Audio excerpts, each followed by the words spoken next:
So I work with a campus ministry at Lake Cumming called Ratio Christi. So Latin for Reasons for Christ. And we specialize in kind of taking things of the Bible and not necessarily mixing them, but using your majors, your areas of study to help confirm the gospel. So I can't really see a whole lot of people, but there we go. How many of you are medical people? Sweet. So you're gonna like this a lot. I'm gonna pull up some diagrams and stuff like that. So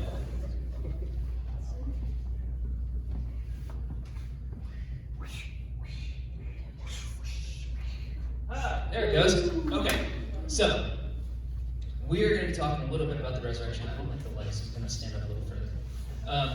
So we're going to be talking about the resurrection, and because today is Maundy, Thursday, in the church calendar, this is a really, really big event, and it's a big day, because it is when Jesus was arrested in the Garden of Gethsemane.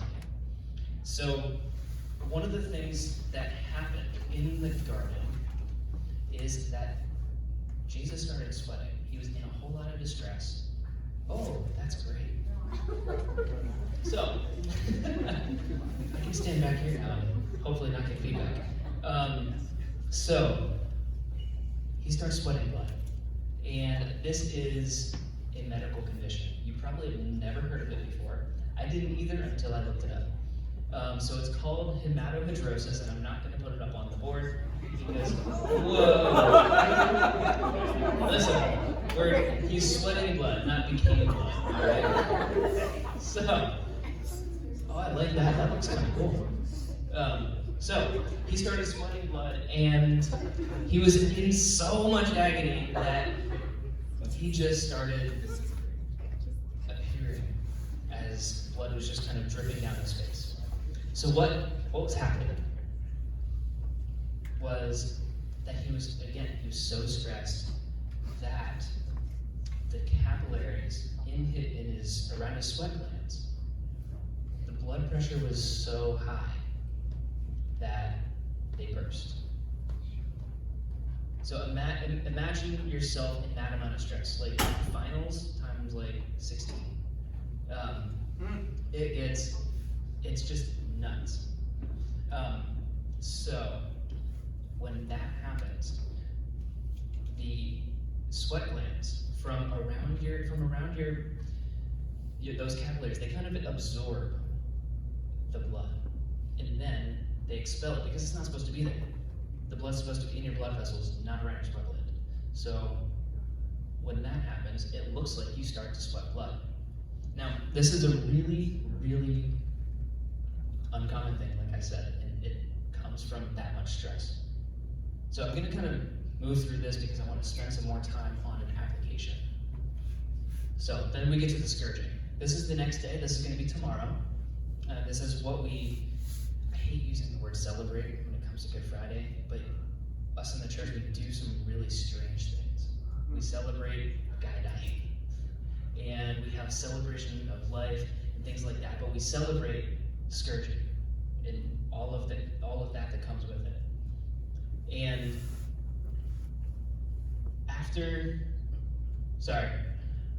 I haven't looked at this in about a year, so I'm really sorry if I keep looking back and forth. So with the scourging, this is something that is absolutely horrible, and this is kind of along the lines of those diagrams that I was talking about. So I don't think this has a laser pointer, but this is what he would have been scourged with. And it's like one of those bullwhips that you would see in I love the movie Django, so whenever, in the movie Django when he's getting whipped, it kind of looked like that, except it had lead balls kind of woven into the strands. And metal shards, bone, things like that.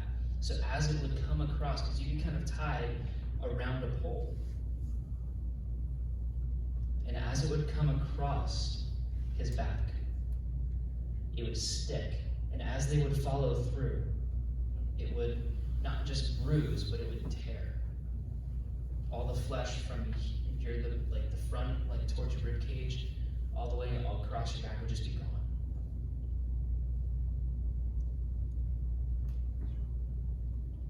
And then, if you've seen The Passion, I don't know if they flipped them or not, but if that was the case, you can only imagine what that was like.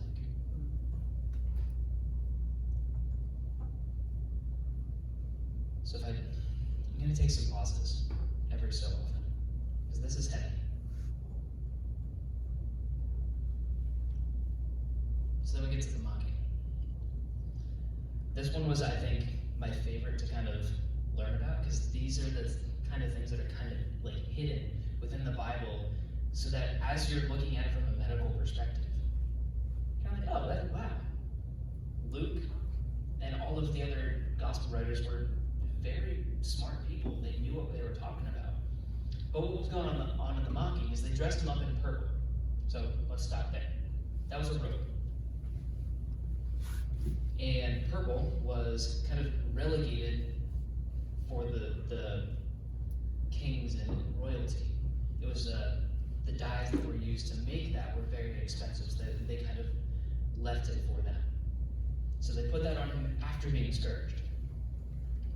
It's what happens whenever it dries. It kind of becomes a second skin. And then they twisted a crown of thorns and placed it on his head. So I don't think, I didn't put that up there, okay. So what happens with that is they push it into his skull to kind of keep it there. It's like, I mean, a typical crown's usually pretty heavy and it'll stay in your head, so they wanted to make sure it stayed on his head. And if you've ever seen a diagram of the skull and all of the blood vessels in it, as those thorns go into the skin, it starts to bleed. And then when it's ripped off, you're cutting off, you're removing an obstruction, so then it starts to bleed even more. And then the rod. They were beating him with it. Now all of these things have kingly type of and royal type of connotations for the Jewish people. So you have the robe, you have that priestly color, the robe that was typically dedicated for somebody in royalty. And you have a crown, the same thing, dedicated to somebody in royalty. And then the one that was kind of really cool, and I didn't realize it had this much significance, was the reeds that they gave him. Reeds were probably about this item. And they would give him that, they took it from him, and they started beating him with it. So they're beating him with his own authority. That's humiliating in every sense of the word, especially given who Jesus knew who he was, and who the Jews were kind of looking forward to. So they're kind of mocking their own scripture when you think about it. So then what happens next is he travels down to Golgotha and gets crucified. This part gives me chills. So let's start with the hands. So as he's getting crucified, so he's going to sit here like this and have his hands. So in the Bible, your hands are kind of like from your forearm to your fingertips. And where they would put it is roughly where that little tuft of fur is on my wrist. And as they would drive the nail in, it would cut a nerve. And that sends shearing pain all throughout your body.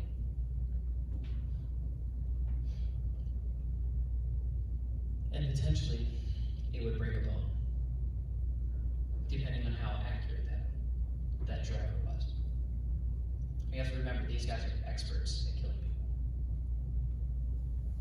So you're hanging there like this, and then to kind of add on to that, so you stay on the cross, they cross your feet, and again, drive a nail in. And if you look, it's kind of like in the middle of your foot. It's not in the heel or anything, because there's so much there that can just kind of release itself. So again, they wanted to make sure you stayed there, so the pressure from you and gravity pushing down on that nail is going to keep you there. So combine that with the mocking and the scourging. His back was completely sore, open, and exposed.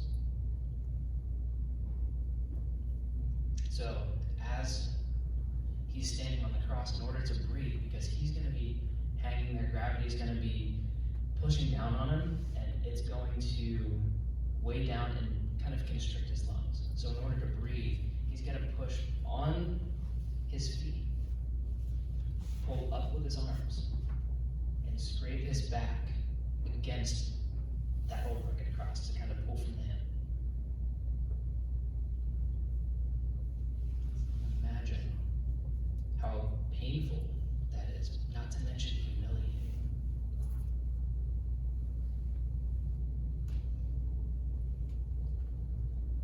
And then he dies. Now, if you remember in Isaiah, it mentions that his legs won't be broken. No bone will be broken in his body. So to help fulfill that, and to fulfill that, he ends up getting a spear through his ribcage. And what came out? Water and blood. This was kind of interesting too, because I didn't realize that as you're starting to suffocate, which is usually what killed a person that's being crucified, is that there's a sac around your heart, the pericardial sac, that ends up inflaming and filling with fluid. Not to mention your lungs start to fill as well. So as that spear came through the heart, or came through the lungs and into the heart, there's the water and there's the blood kind of coming out from the lungs filling up, the pericardial sac, and then all of the blood that's in the heart. So all of that, it's a medical case for the crucifixion, to show that he really died.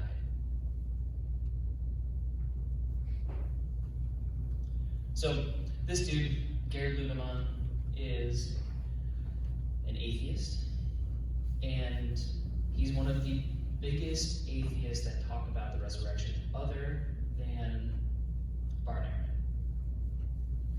Ehrman. And Gerd's like, yeah, if we know anything about Jesus other than him actually existing, is that he died from crucifixion. Almost an indisputable fact, and it's one of the closest things, and one of the only things that we know from the ancient world that is almost certain. So in my field, just to kind of give you a little bit more of like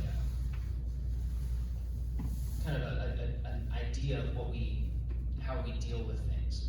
We're going to deal with things on a range of like a spectrum of like almost impossible to almost certain. We never get to an actual certainty.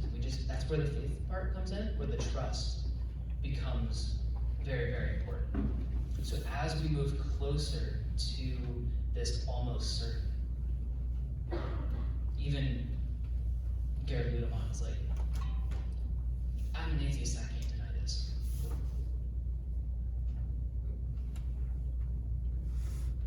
So then 3 days later, Sunday morning, he rises from the dead.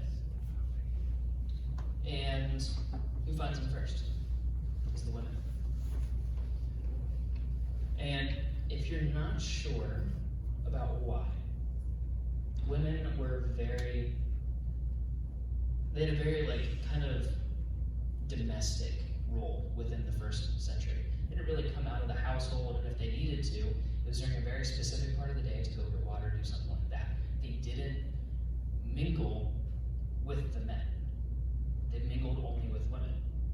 But then, after after that, after spending 40 days or so, he appears to Thomas. He's like, hey, you're not believing? Here's my wrist. Probably throws back his tunic or something like that and says, here's my side. Touch him.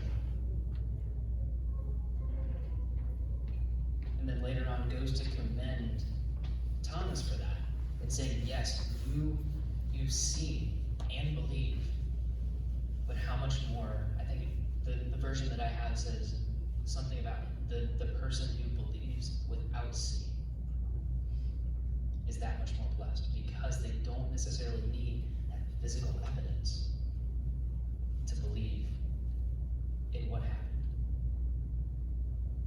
Again, that's that spectrum of certainty that we were talking about. You don't necessarily need all of that physical hard evidence that, especially those in the medical community and in the sciences, that they want to strive for. They want to strive for that absolute certainty. But along with that comes a whole lot of assumptions that they have no clue about. They just assume it. And yet, they come towards Christians and say, oh, I'm doing it? Yeah, you guys can't. So there's kind of a double standard there. So that's what we do with the resurrection. We have all of this evidence. And then we make the inference to the best explanation. It's like, hey, this is where the evidence is pointing, so we can't help but go for it. So, popular objections. This is the one that's kind of the most well-known right now, is that Paul didn't teach a physical, literal resurrection. You're probably going to get this from a lot of skeptics and things like that. Jehovah's Witnesses teach this. So if you're familiar with them, very, very interesting group. Not as nice as the Mormons, but they're still nice. But basically what they're saying is that what happened to Jesus is that it was more of a spiritual awakening or a spiritual resurrection, that he kind of ascended into this next level of glory, which kind of corroborates what he said earlier about going from glory to glory. But if it was a spiritual thing, how did Thomas touch his hands? How do you feel the scar on his side? How did Jesus cook the dude's breakfast? Like, it doesn't make sense.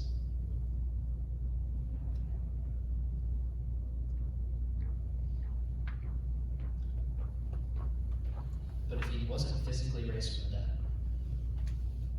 then we have no confidence in what Jesus taught, in the resurrection of the dead. Our faith would be worthless. So this brings up another interesting kind of like cultural thing, Jewish burial practices. So when it comes to how the Jews would bury their dead, it was kind of interesting to see how fast things went the day that Jesus died. So on Friday, he died. I think the consensus is from like noon to like 6 or so, like that. There's a range depending on who you talk to. And they immediately had to take him down so that the land wouldn't become unclean. So they had to do all of this really, really fast. Get him in the grave, let him start to decompose.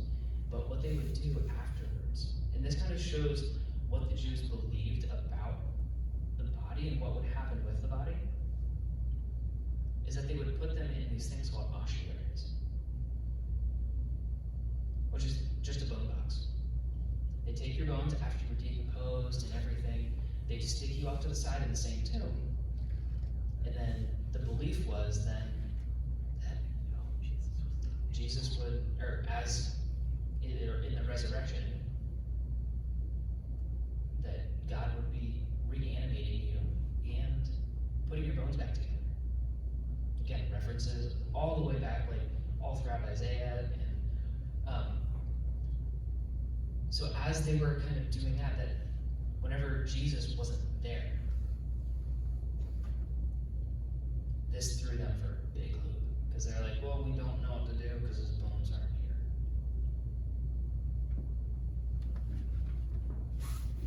We're kind of at a loss.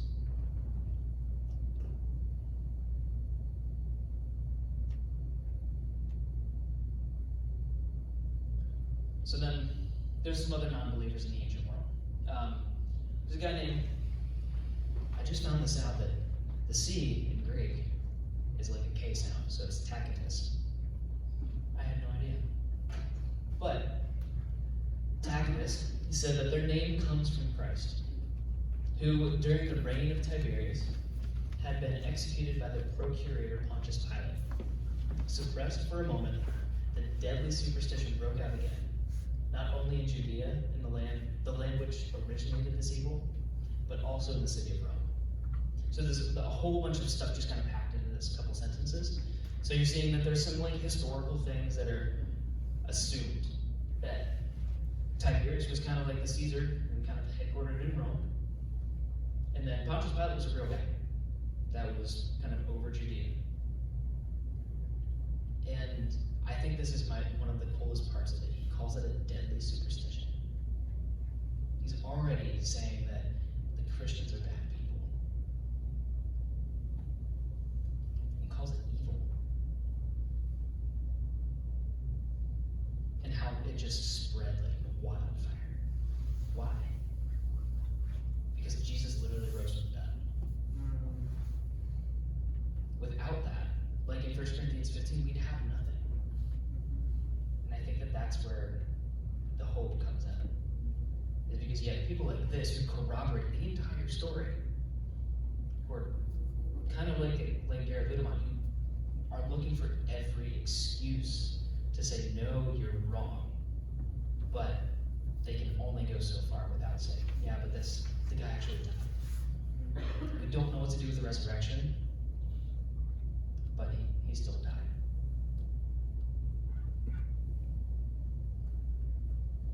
So what do we do with it? I think that's the biggest question, especially on the college campus. What do we do with something this heavy?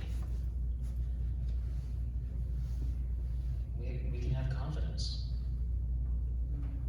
and hope. Sorry, I switched that for a second. But we have the hope of our future resurrection. I mean, we kind of have our own like typical, or our own like ossuary. It's a coffin. So, as Jesus comes back, we are to be imitators of Christ, made in His image, becoming closer and closer and closer to Him. And if we're going to have Him as our perfect image that we're kind of striving towards, what does it tell us about what's going to happen to us? Is that because Jesus rose from the dead, we will too. And it's going to be a bodily thing.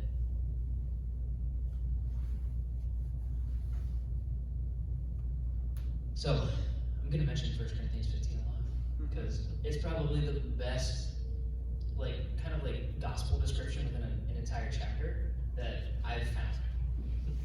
And if you only want to read a chapter of the Bible, I start here, just because you get a whole lot of the fundamentals.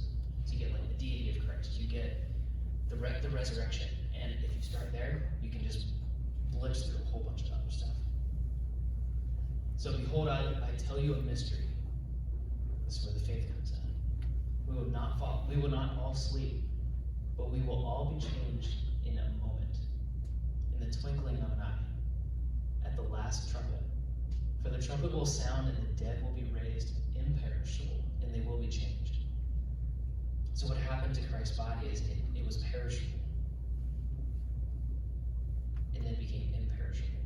Later on, Paul's like, hey, take some time to think about this. Go interview some people. There's 500 other people other than me and the apostles. Go talk to them. this stuff happened, and Christ's body was changed from this like mere mortal thing to something that was a little bit more. Again, if we're going to be conformed to the image of Christ, what more does that say about us? So then we can have the confidence that our faith is not in vain. Because without the resurrection, this is the central point of Christianity. Without the resurrection, we wouldn't have Christianity. So we can have the confidence to not just believe that God's real. We can know that Christ rose from the dead, and that's going to happen to us.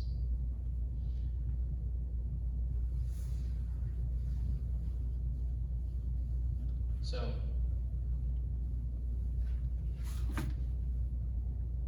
that was a lot. That's heavy. But there's that confidence, there's the hope, there's the, I don't know, sometimes I'm just at a loss of words for this entire week, because I don't really know personally how to kind of react to some of this stuff.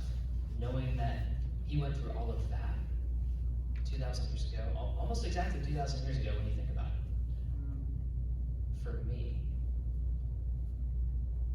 So when I think about all of this, I can't help but sit back and kind of slouch down in my seat and like kind of want to hide, because it's not because it's embarrassing, but because I don't know what to do with it. And yes, I deal with confrontation as like a daily thing. That's just what I kind of, my wife's nodding her head like, yeah, yes we do. Not just on campus and things like that, but just on the internet and all of that. But yes, I deal with confrontation, but this is the type of confrontation that I don't like, where it requires a response from me. It requires a response from you, from your professor, from your best friend who's, like mine, not a Christian. It puts a little bit of urgency on the topic, but not an urgency where you're going to be, like 1 Peter 3:15 calls us to give a response and to give a defense for what we believe, but there's a catch. In love and respect. So you're not just taking a Bible and smacking somebody over the head with it and putting it down in front of them and be like, hey, read this and my problem's going to be gone. It's like, I was just talking with a student today, like, in 2 Corinthians, in the very next part of the letter, he's like, hey, this all is going to be, it's going to get worse for you because you're going to believe and subscribe to some really, really weird things. Like, a dead dude rising from the dead. Like, that just doesn't naturally happen. But we're not calling on natural causes. We're calling on something that's outside of us, outside of our universe. Something that's so much more powerful than we could ever expect. So as we kind of move into Good Friday tomorrow, and if you go to church, or if you're going to the city church Good Friday service, just kind of think about what's going on. What's going on through the day. Take some time to just sit there with your eyes closed and just imagine, and let yourself sit with it. Because when you do, I have a feeling that it's going to become that much more real. And then Easter Sunday, feel free to be like a first century Jew and tear your clothes because don't do that in public. Please don't. Tear your clothes in excitement. That's what they would do. They would tear their clothes in excitement. They'd run around the room. They were super, super expressive. Feel free to be as expressive as you want, but do it in gentleness and respect. So, if you would pray with me real quick, and if the worship team wants to, or whatever's next, wants to come on up. Father, we thank you so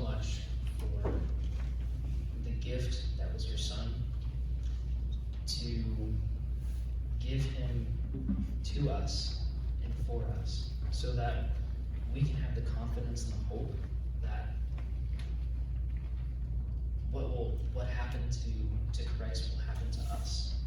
And that because we have that confidence, we can then go out and speak with confidence and boldness for your sake and be an ambassador for you in a land where you're not physically here, but spiritually you're with us, and you can do all things. We can do all things through you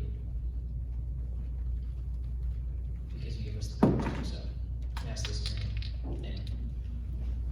Amen.